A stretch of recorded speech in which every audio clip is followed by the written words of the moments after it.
Hello. Good morning or afternoon or night if that's when you're watching this.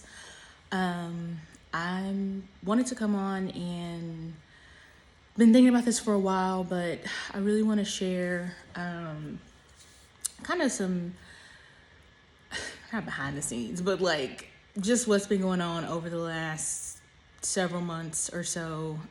Just share my story in hopes that it touches or helps someone out there. A lot has happened, but I'm going to try to break it up into probably about 4 videos, I'm hoping. And I'm hoping to keep this one 5 minutes, but we'll see how things go. And I also just want to give a disclaimer that everybody's journey is different. But as I've talked to people over these last few months, I recognize that a lot of the emotions, the mental and physical, or I guess mental and emotional things that we experience are similar. There are some similarities. So, so I'm going to break these kind of series up into 4-ish phases. Things might change, so bear with me. But first I want to talk about kind of the pre-chemo phase. We'll go into the first half of chemo, second half, and then surgery. Again, that very well might change, but that's kind of the plan for now. Plans change. And I also want to kind of give a disclaimer that brain fog is a symptom of chemo.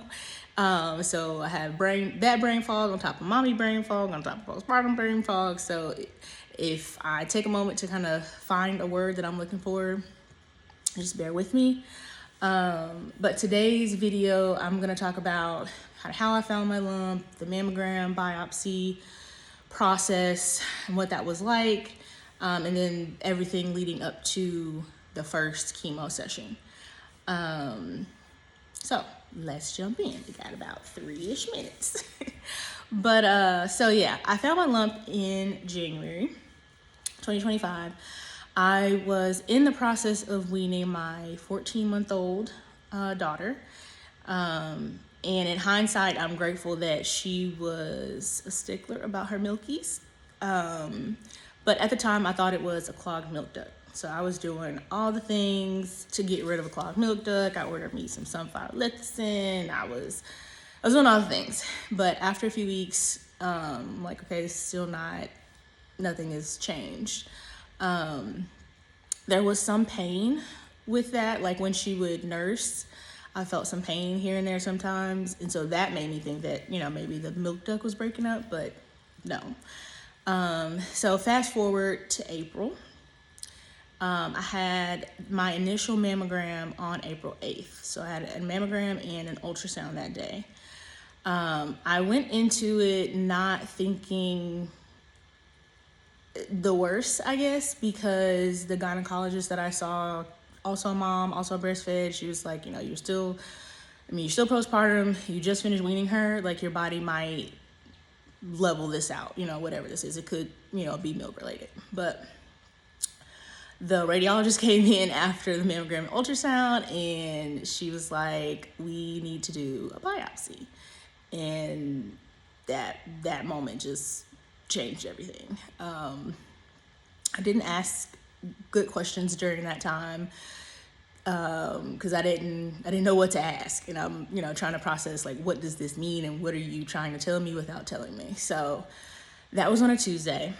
2 days later, I received a call from my gynecologist giving me the results of that ultrasound, and they rate masses on a 1 to 5 scale. 1 being obviously the better end of the scale, and 5 not better, not great end. Anyway, my words. But mine was rated a 5, and so I was like, well, Devin, you are an overachiever, girl. You like to go all in. So here we are. But that BI-RADS 5 means that they are 95% sure that the mass is malignant. So that kind of sent me into a tailspin. And I was trying my hardest, and I was praying like to hold on to that 5% chance that it's not. But the academic in me is like, the facts are the facts. So that facts and faith is hard to contend with sometimes. But so we went into that following Tuesday for the core biopsy. Y'all know my parents. If y'all know my parents, if you know, you know. They were here. They came in town. And so it was me, Sean, and them. We went to that. You don't get any information, and it's a really quick procedure. They numb the area. This is already 5 minutes and 44 seconds. So we're going to see how this goes. Maybe I'm giving too many details. But yeah, numb the area, and they do that. So about a week and some change later, which was the longest week ever. Like, talk about anxiety, talk about being impatient, talk about just like not being able to focus on things because you're just sitting around waiting for this phone call. So on April 23rd is when I received the call from my gynecologist telling me that I had invasive ductal carcinoma, and that it was, I think she also told me it was a grade 3. Some of the testing hadn't been finished, but I think she also told me it was a grade 3 at that point. But in that week and a half time span that I was waiting for that call, I used that time to research doctors. It was like, if it is, let's be proactive so we can get the ball rolling as soon as possible. So I had my breast surgeon picked out, I had found a radiologist, and I don't think I found a plastic surgeon. So the first step is to call the breast surgeon. So I got that phone call like Wednesday evening. That next morning is when I called the breast surgeon that Thursday morning. So that following Tuesday, I was having my first appointment with my breast surgeon. And so I'm actually ended up working with her radiologist, the radiologist that she works with, who I also love and adore. And so, yeah, so met with the breast surgeon on that Tuesday. 2 days later, that Thursday, I was meeting with the medical oncologist, and I also had an MRI done that evening.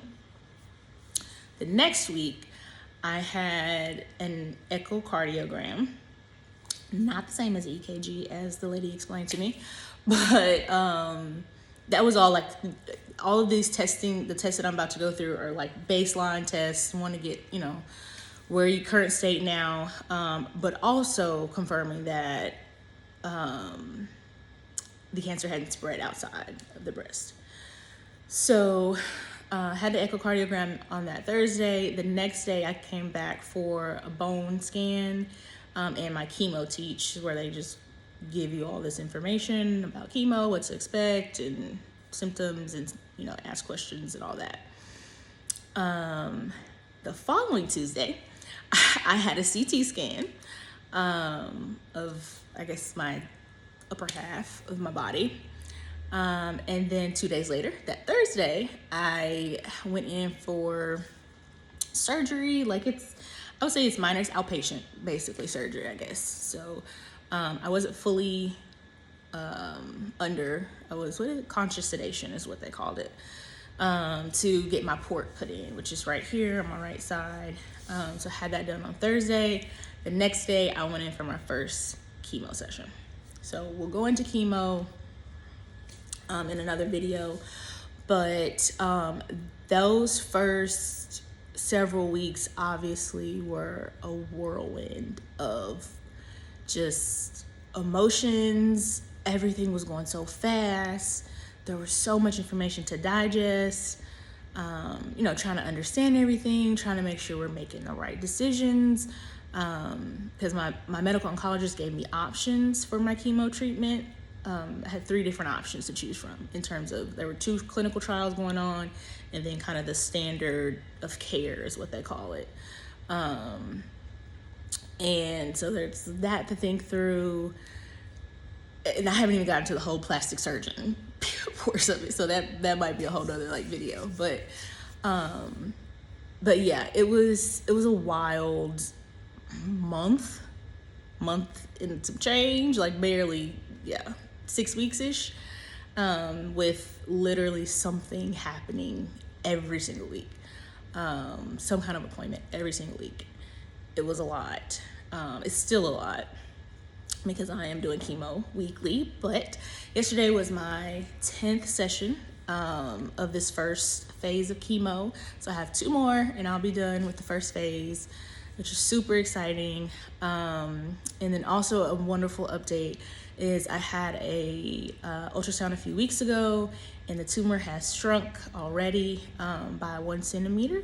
So the MRI showed that it was 2.9 centimeters. The ultrasound, they said 1.9, but MRIs are more accurate than ultrasounds. So either way, it's shrinking. I can feel it myself, that it is shrinking. So that has been wonderful news. Oh, and then I'll also say, with all those scans and stuff, the cancer had not spread anywhere. It is localized to my breast. So that was also amazing news to hear. So I'm gonna figure out what I'm gonna do with this video because it is 12 minutes long.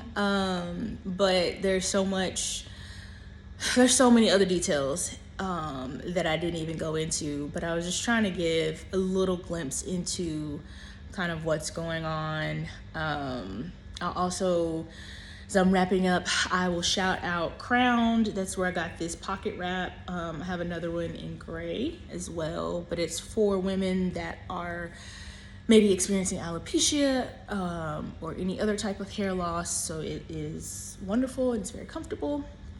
My earrings, black owned, of course. My earrings, excuse me, are Joy Pop. Shout out to the other Devin. But she hand makes these. She's based here in the Dallas area, so I'll tag her as well.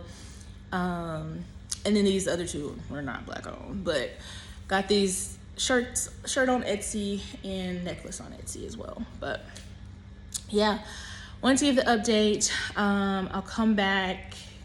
I'm gonna come back after these last 2 sessions of chemo to kind of give a full breadth of what has happened during this first phase, because it's been wild.